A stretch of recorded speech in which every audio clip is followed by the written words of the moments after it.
നമസ്കാരം. അപ്പോൾ 9ാം ക്ലാസ്സിലെ ഒരു തെളിയിക്കേണ്ട കണക്കാണ് നമ്മളിത് പറയാൻ പോകുന്നത്. കുറേ ആൾക്കാർക്ക് ഇത് ഭയങ്കര ബുദ്ധിമുട്ടാണെന്ന് പറയുന്നുണ്ട്. കൺസെപ്റ്റ് മനസ്സിലാവാത്ത കുറച്ച് ബുദ്ധിമുട്ടുണ്ട്. അപ്പോൾ നമുക്ക് ഇന്നത് ക്ലിയർ ആക്കാം. ഓക്കെ, നോക്കണം. അപ്പോൾ ഇവിടെ ചെയ്യുന്ന നമുക്ക് BP/PC = BR/RP എന്ന് തെളിയിക്കണം. അതിന് മുന്നേ കുറച്ച് കാര്യങ്ങൾ ചോദ്യത്തിൽ പറഞ്ഞിട്ടുണ്ട്. ഇവിടെ സ്ഥലത്തിൻ്റെ പരിമിതികളുള്ളതുകൊണ്ടാണ് അത് എഴുതാതിരുന്നത്. ഞാൻ പറഞ്ഞുതരാം. ചോദ്യത്തിൽ പറഞ്ഞ കാര്യങ്ങൾ ഞാൻ പറയാം. ത്രികോണം ഉണ്ടല്ലോ അല്ലേ, ഇവിടെ 2-3 ത്രികോണങ്ങൾ കാണുന്നുണ്ട് നിങ്ങൾക്ക്. അതിൽ നമ്മൾ പറയുന്നത് ഈ AC എന്നുള്ള വശത്തിന്, ഈ ഒരു ത്രികോണത്തിന് AC എന്നുള്ള വശത്തിന് സമാന്തരമാണെന്ന് QP എന്നുള്ള വശം. അതായത് AC-ക്ക് പാരലാണ് QP, അതുപോലെ AP-ക്ക് പാരലാണ് QR. ചോദ്യത്തിൽ നമുക്ക് കിട്ടും. ചോദ്യത്തിൽ അങ്ങനെ പറഞ്ഞിട്ടുണ്ട്. നമ്മളോട് തെളിയിക്കാൻ പറയുന്നത് അങ്ങനെയാണെങ്കിൽ BP/PC = BR/RP അങ്ങനെയാണ് നമുക്ക് തെളിയിക്കേണ്ടത്. എളുപ്പം തെളിയിക്കുക. ഒറ്റൊരു കൺസെപ്റ്റ് മാത്രം പഠിച്ചാൽ മതി. എന്താണെന്ന് വെച്ചാൽ ഏതെങ്കിലും ഒരു ത്രികോണം, ഏത് ത്രികോണമായാലും ഒരു വശത്തിന് സമാന്തരമായി വരക്കുന്ന മറ്റൊരു വര, ത്രികോണത്തിൻ്റെ ഒരു വശത്തിന് സമാന്തരമായി വരക്കുന്ന ഒരു വര മറ്റ് രണ്ട് വശങ്ങളെ ഒരേ അംശബന്ധത്തിൽ ഭാഗിക്കും. സെയിം റേഷ്യോയിൽ. അതായത് ഏതെങ്കിലും ഒരു സൈഡിന് പാരലായിട്ട്, നമ്മളൊരു ത്രികോണത്തിൻ്റെ ഏതെങ്കിലും ഒരു സൈഡിന് പാരലായിട്ട് മറ്റൊരു വര വരച്ചാൽ, ലൈൻ വരച്ചാൽ, ആ ലൈൻ ത്രികോണത്തിൻ്റെ മറ്റ് രണ്ട് വശങ്ങളെ, ഞാനിപ്പോൾ ഇവിടെ വരച്ച് കാണിക്കുക. ത്രികോണം ഉണ്ടിടാം. ഈ ത്രികോണത്തിൻ്റെ ഏതെങ്കിലും ഒരു വശം, ഈ ഒരു വശത്തിന് സമാന്തരമായിട്ട് ഞാനിങ്ങനെ ഒരു വര വരച്ചാൽ, ഇത് രണ്ട് പാരലൽ ആവണേ വരച്ചാൽ, ബാക്കി ഈ രണ്ട് വശങ്ങളുണ്ടല്ലോ ത്രികോണത്തിൻ്റെ, ഈ ഒരു വശം ഈ ഒരു വശം, ഇവരെ കഷ്ണം കഴിക്കുന്ന അല്ലെ ഭാഗിക്കുന്നത് ഒരേ അംശബന്ധത്തിലായിരിക്കും, ഒരേ റേഷ്യോയിലായിരിക്കും. ഇത് രണ്ട് കട്ട് ചെയ്യുന്നതാണ് പറയുന്നത്. നമുക്കത് തെളിയിക്കുമ്പോൾ കുറച്ച് കാര്യങ്ങൾ മാത്രം ആലോചിച്ചാൽ അത് 2 സ്റ്റെപ്പിൽ സാധനം തീരും. അപ്പോൾ ഒന്നാമത് ആദ്യം ചെയ്യുന്നത് എന്താ വെച്ചാൽ നോക്കാം. നമ്മൾ ആദ്യം ചെയ്യുന്നത് ഈ ത്രികോണം പരിഗണിക്കുന്നത്. ഏതാ? ത്രികോണം ABC. ത്രികോണം ABC നിങ്ങളൊന്ന് നോക്കിയാൽ ത്രികോണം ABC. ത്രികോണം ABCയിലടാ ABC അല്ലെ, AC എന്ന് പറയുന്ന വശത്തിന് അല്ലെ, AC എന്ന് പറയുന്ന സൈഡിന് സമാന്തരം പാരലായിട്ടുള്ളതാണ് എന്തെന്ന്? QP അല്ലെ. AC QP പാരലൈൻസ് ആണ്, സമാന്തര വരകളാണ്. ഓക്കെ, അങ്ങനെയാണെങ്കിൽ നമ്മൾ ചെയ്യുന്നത് നമ്മൾ നേരത്തെ പറഞ്ഞ, അതായത് ത്രികോണത്തിൻ്റെ ഏതെങ്കിലും ഒരു വശത്തിന് അല്ലെ, ഒരു വശത്തിൻ്റെ ഒരു സൈഡിന്, ഒരു ട്രയാങ്കിളിൻ്റെ ഏതെങ്കിലും ഒരു സൈഡിന് സമാന്തരമായിട്ട് പാരലായിട്ട് ഒരു വര വരയ്ക്കുകയാണെങ്കിൽ അത് മറ്റ് രണ്ട് വശങ്ങളെ തുല്യ അനുപാതത്തിൽ ഒരേ അംശബന്ധത്തിൽ കട്ട് ചെയ്യുന്നല്ല പറഞ്ഞത്. അപ്പോൾ അങ്ങനെയാണ് ABC എടുക്കുമ്പോൾ ABCയിൽ AC-ക്ക് സമാന്തരമായിട്ട് വരച്ചതാണ് QP ഇടുക. അപ്പോൾ ഈ QP AB/BC എന്ന് പറയുന്ന മറ്റ് രണ്ട് സൈഡിന് ഒരേ റേഷ്യോയിൽ കട്ട് ചെയ്യില്ലേ. അപ്പോൾ നമുക്ക് ഇവിടുന്ന് എന്ത് ചെയ്താൽ ട്രയാങ്കിൾ ABCയിൽ എന്ത് ചെയ്താൽ BP/PC അല്ലെ, BP/PC സമം എന്തായിരിക്കും? അതായത് BP/PC ഈ ഒരു സൈഡിന്റെ പറഞ്ഞില്ലേ, അപ്പുറത്തെ സൈഡിന്റെ പറയാതാ BQ/QA. BQ/QA അതായത് ഒരേ റേഷ്യോയിൽ കട്ട് ചെയ്യുന്ന പറഞ്ഞു. Okay, BP/PC = BQ/QA. നമ്മൾ ആ ഒന്നാമത്തെ ത്രികോണം നടത്തുക, വലിയ ത്രികോണം ABC പറയുന്നത്. ഇനി രണ്ടാമത് നമ്മൾ എടുക്കുന്നിടാ ത്രികോണം അല്ലെ. ത്രികോണം ഏത് ത്രികോണം എടുക്കേണ്ട? രണ്ടാമത് നമ്മൾ ഇത് വലുതെടുത്തു അല്ലെ. ത്രികോണം ABP എടുക്കുക. അവിടെയാണ് AP-ക്ക് സമാന്തരമായിട്ട് QR വരച്ചിട്ടില്ല അല്ലെ. അപ്പൊ ത്രികോണം ABP എടുത്താൽ അല്ലെ, ആരാ സമാന്തരം? AP-ക്ക് സമാന്തരം QR ഉണ്ടല്ലോ. അപ്പൊ അതും അതുപോലെ പീസാക്കുന്നുണ്ടാവില്ലടാ, കട്ട് ചെയ്യുന്നുണ്ടാവില്ല ഒരേ റേഷ്യോയില്. എങ്ങനെയാ കട്ട് ചെയ്യുക? അപ്പോ നമ്മൾ പറഞ്ഞൂടെ BR-ഉം RP ഉണ്ട് അല്ലെ. അപ്പൊ BR/RP = എന്താടാ? BR/RP. ഈ ത്രികോണത്തെ മറ്റു വശം ഏതാ? AB നില വശമല്ലേ, കോമൺ ആയിട്ട് അടുത്ത വശമായിട്ട് വരുന്നത് BQ/QA. ഏതായിരിക്കും? BQ/QA. ഒരേ സാധനമാണ്. ത്രികോണത്തിന്റെ, അതായത് ട്രയാങ്കിളിന്റെ ഒരു സൈഡിന് പാരലായിട്ട് സമാന്തരമായിട്ട് ഒരു വര വരച്ചാൽ ആ വര മറ്റ് രണ്ട് ഭാഗങ്ങളെ, മറ്റ് രണ്ട് വശങ്ങളെ ഒരേ അംശബന്ധത്തിൽ ഒരേ റേഷ്യോയിൽ ഭാഗിക്കും പറയുന്നത്. അപ്പൊ നമ്മളിവിടെ പറയുന്നത് ആദ്യം ABC എന്ന് പറയുന്ന ത്രികോണം എടുത്തു. അപ്പൊ AC-ക്ക് സമാന്തരമായിട്ട് QP ഉണ്ട്. അപ്പൊ QP ഉണ്ടാകുമ്പോൾ നമ്മൾ ഭാഗിക്കുമ്പോൾ എന്തെടുത്തു? BP/PC. കാരണം ഈ വരകളൊന്നും ഇല്ല അല്ലെ. അപ്പൊ നമ്മൾ ഈ വര, ഈ രണ്ട് ലൈന് മെയിൻറ്റെയിൻ ആവശ്യമില്ല, QP മാത്രം നോക്കിയാൽ മതി. അപ്പൊ BP/PC = എന്താ? BQ/QA. നമ്മൾ ഒന്നാമത്തെ എഴുതി. രണ്ടാമത് നമ്മൾ ABP അല്ലെങ്കിൽ APB എന്ന് പറയുന്ന ത്രികോണം എടുക്കുമ്പോൾ അവിടെ എന്താ? ഇതേപോലെ തന്നെ BR/RP = എന്താ? BQ/QA. ഇങ്ങനെ എഴുതിയില്ലേ. ഇനി നിങ്ങൾ നോക്ക്, രണ്ടിൻ്റെയും റൈറ്റ് സൈഡിൽ എന്താ, ഇപ്പുറത്ത് എന്താ വരുന്നത്? BQ/QA അല്ലടാ. അങ്ങനെയാണെങ്കിൽ ഇതാ നമ്മൾ നോക്ക്, ഒരാളും ഏരമാർക്കും ബീരമാർക്കും തുല്യം, സീരമാർക്കും ബീരമാർക്കും തുല്യമാണെങ്കിൽ ഏരമാർക്കും സീരമാർക്കും എന്തായിരിക്കും? തുല്യമായിരിക്കും അല്ലേ. അതായത് നമ്മളിങ്ങനെ വെറുതെ നമ്പർ ഇട്ട് പറയാം അല്ലെ. ഇത് 5 ആണെങ്കിൽ ഇതും 5 എന്നല്ല പറയുന്നത്, 5. അതിനടുത്ത ഇവിടെ BQ/QA 5 എന്നല്ല എടുത്തത്, ഇത് 5. അപ്പൊ ഇതും തന്നെ 5 ആയിരിക്കും. എന്ന് ആലോചിക്കേണ്ട ആവശ്യമില്ല. ഇത് രണ്ടും കോമൺ ആയിട്ട് വരുന്നല്ലേ, ഇതിന് തുല്യമാണ് ഇതിന് തുല്യമാണ്, അപ്പോൾ ഇത് രണ്ടും എന്തായിരിക്കും തുല്യമായിരിക്കും.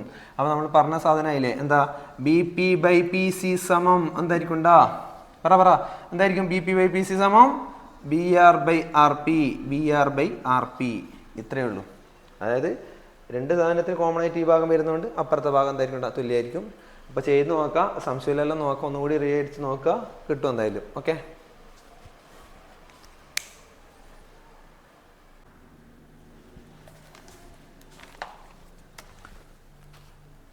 എടാ അപ്പോൾ നമ്മുടെ അടുത്ത ചോദ്യം എന്ന് പറയുന്നത് പേജ് നമ്പർ 50 9ാം ക്ലാസ്സിലെ 50ാമത്തെ പേജിലെ ചോദ്യമാണ്. ഞാൻ ചോദ്യം പറയാം. ചോദ്യം എന്ന് പറയുന്നത് ചിത്രത്തിലൊരു സാമാന്തരികം തന്നിട്ടുണ്ട്. ഓക്കെ, ഒരു സാമാന്തരികമാണ് എന്തെന്ന് ഞാൻ പേര് കൊടുത്തതിന്. ചോദ്യത്തിൽ പേരൊന്നുമില്ല, ഞാൻ ABCD എന്ന് പേര് കൊടുത്തു, സാമാന്തരികം. അതിനുശേഷം അവർ പറയുന്നത് സാമാന്തരികത്തിന്റെ രണ്ട് മൂലകളെ രണ്ട് വശങ്ങളുടെ മധ്യബിന്ദുക്കളുമായി യോജിപ്പിച്ചിരിക്കുന്നു. അതായത് ഡി എന്ന് പറയുന്ന മൂലയിൽ AB എന്ന് പറയുന്നതിന്റെ മധ്യബിന്ദുവിലേക്ക് ഞാൻ അത് M എന്ന് പേര് കൊടുത്തു. B നില മൂലയിൽ നിന്ന് DC നില വശത്തേക്ക് അതിന്റെ മധ്യബിന്ദുവായ N വരച്ചു. അപ്പോൾ ഓക്കെ ആണോ? ചിത്രം ഓക്കെ അല്ലേ? അതായത് മധ്യബിന്ദുവിലേക്ക് യോജിപ്പിച്ചു എന്ന് മാത്രമേ പറയുന്നുള്ളൂ. അതിനുശേഷം തെളിയിക്കാൻ പറയുന്നത് ഈ വരകൾ ചിത്രത്തിലെ വികരണത്തെ 3 സമഭാഗങ്ങളാക്കുന്നു. ഏതാ വികരണം? ഏതാ? AC അല്ലെ? വികരണം ഇവിടുന്ന് ഇവിടത്തേക്ക് വരച്ചിരിക്കുന്ന വികരണം. ആ വികരണത്തെ 3 സമഭാഗങ്ങളാക്കുന്നു. അതായത് ഇവിടുന്ന് ഇവിടത്തേക്കുള്ള അകലും ഇവിടുന്ന് ഇവിടത്തേക്കുള്ള അകലും ഇവിടുന്ന് ഇവിടത്തേക്കുള്ള അകലും എന്തായിരിക്കണം? തുല്യമായിരിക്കണം എന്നാ പറഞ്ഞത്, സെയിം ആയിരിക്കണം. അപ്പൊ ഞാൻ ഈ പോയിന്റിനാ ഈ വികരണത്തെ മുറിക്കുന്ന ഈ പോയിന്റുകളാ PQ എന്ന് പേര് കൊടുത്തു. ഓക്കെ, PQ എന്ന് പേര് കൊടുത്തു. അപ്പൊ നമുക്ക് തെളിയിക്കേണ്ട എന്താടാ? AP സമം PQ സമം QC അങ്ങനെ തെളിയിച്ചാൽ മതി നമുക്ക്. അതായത് എന്താ തെളിയിക്കേണ്ടത്? AP സമം PQ സമം QC ഇതാണ് നമുക്ക് തെളിയിക്കേണ്ടത്. ഓക്കെ, അടുത്ത് നോക്കാം നമുക്ക്. അപ്പൊ ഇങ്ങനെ തെളിയിക്കണമെങ്കിൽ നമ്മൾ നേരത്തെ പറഞ്ഞ മുന്നേ കണക്കിലൊക്കെ പറഞ്ഞ ഒരു സാധനം ഉണ്ടല്ലോ, ത്രികോണത്തിന്റെ ഏതെങ്കിലും ഒരു വശത്തിന് സമാന്തരമായിട്ട് ഒരു വര വരച്ചാൽ അത് മറ്റ് രണ്ട് വശങ്ങളെ തുല്യ ഒരേ അംശബന്ധത്തിൽ ഭാഗിക്കും എന്നൊക്കെ പറഞ്ഞിട്ടുണ്ടായിരുന്നു. പക്ഷെ അങ്ങനെ തെളിയിക്കണമെങ്കിൽ നമുക്ക് ഈ രണ്ട് വരകളില്ലേടാ, ഏതാ DM ഉം NB യും, ഇത് രണ്ട് സമാന്തരാണ് തെളിയിക്കണം. ആദ്യം എങ്ങനെ സമാന്തരാണ് തെളിയിക്കണം? അത് തെളിയിക്കാൻ വേണ്ടി നമ്മൾ ആദ്യം ഒരു പരിപാടി എന്താ ചെയ്യേണ്ടത് വെച്ചാൽ, ഈ MBND ഒരു സാമാന്തരികമാണ് തെളിയിച്ചാൽ നമുക്കിത് സാമാന്തരികത്തിന്റെ രണ്ട് വശങ്ങളായിട്ട് DM ന് NB ന് പറയാലോ. അതായത് ഈ സാധനം DMBN ഇതൊരു സാമാന്തരികമാണെങ്കിൽ അതിന്റെ സമാന്തര വശങ്ങൾ അല്ലെങ്കിൽ പാരലോഗ്രാം, സാമാന്തരികം മീൻസ് പാരലോഗ്രാം ആണെങ്കിൽ NB യും DM ഉം പാരലലുമാണ് അല്ലേ, ഈക്വലും ആയിരിക്കും. അങ്ങനെ തെളിയിക്കാമല്ലോ നമുക്ക്. അപ്പോൾ ആ രീതിയിലേക്ക് പോകണമെങ്കിൽ നമ്മൾ ആദ്യം പറയേണ്ടത് വെച്ചാൽ, ഓക്കെ നമുക്കിവിടെ ഒരു 2-3 കാര്യങ്ങൾ പറയാൻ പറ്റും. ഈ ചിത്രത്തിൽ നിന്ന് പറയുന്ന ഒന്നാമത്തെ കാര്യം ഞാൻ പറയാം. ഈ AM അല്ലെങ്കിൽ MB അല്ലെ, ഈ സാധനം ഈ M മധ്യബിന്ദുവാണ്, മിഡ് പോയിന്റ് ആണ് ഏതിൻ്റെ? ABയുടെ. അതുകൊണ്ട് നമുക്ക് ഈ MB എന്ന് പറയുന്നത് ABയുടെ പകുതി എന്ന് പറഞ്ഞോടേടാ, അര AB അല്ലേ, ABയുടെ പകുതി ഹാഫ് AB. കുഴപ്പമില്ലല്ലോ അങ്ങനെ പറയുന്നതിന്. അടുത്ത അതേപോലെ മുകളിലും പറഞ്ഞൂടെ DN എന്ന് പറയുന്നത് എന്തായിരിക്കും?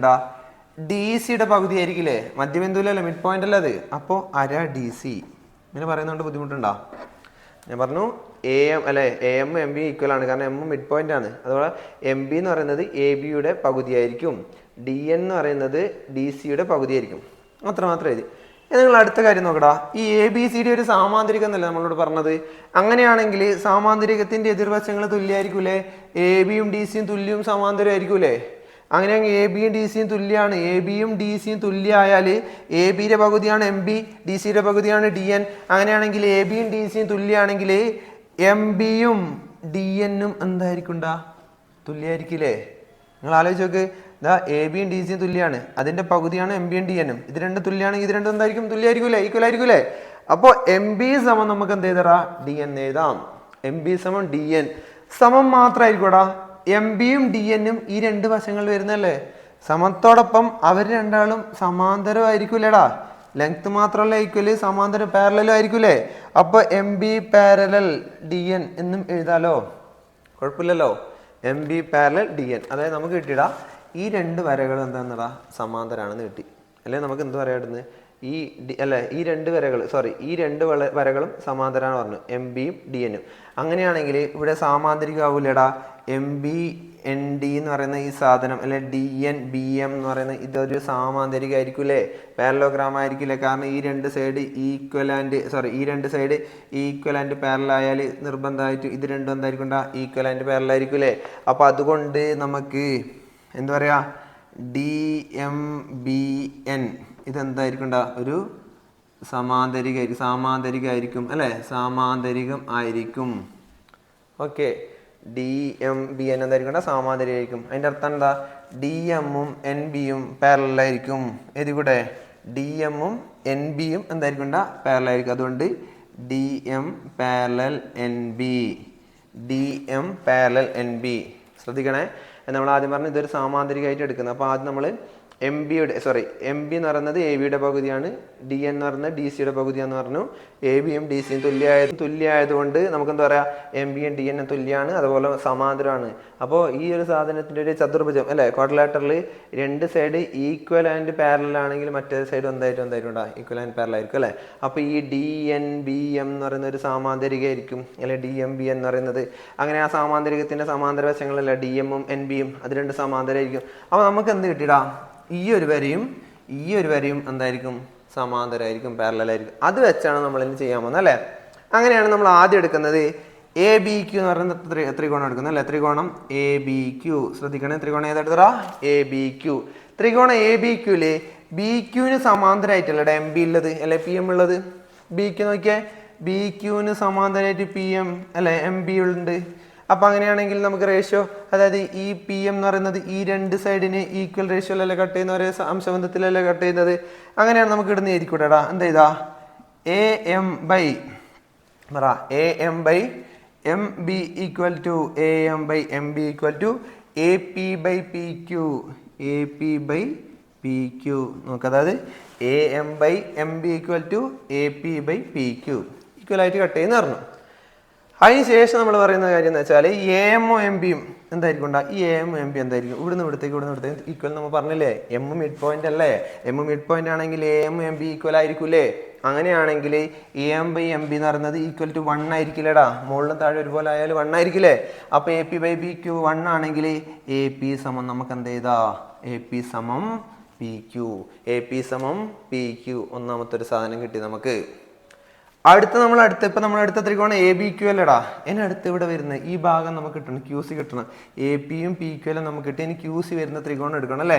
അതേതാ, ഡി പി സി എടുക്കാം നമുക്ക് അല്ലേ. ത്രികോണം ഡി പി സി എടുത്താൽ, ത്രികോണം ഡി പി സി. എടാ, ഡി പിയും എൻ ക്യൂയും പാരലൽ അല്ലേ,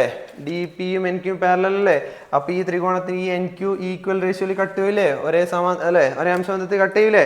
അപ്പോൾ നമ്മൾ ഇവിടെ എടുക്കുന്ന കാര്യം എന്ന് പറഞ്ഞാൽ ഡി എൻ ബൈ അല്ലേ, ഈ ഭാഗം D N by N C equal to എന്തായിരിക്കും, ഇപ്പുറത്തെ ഭാഗത്ത പി ക്യു ബൈ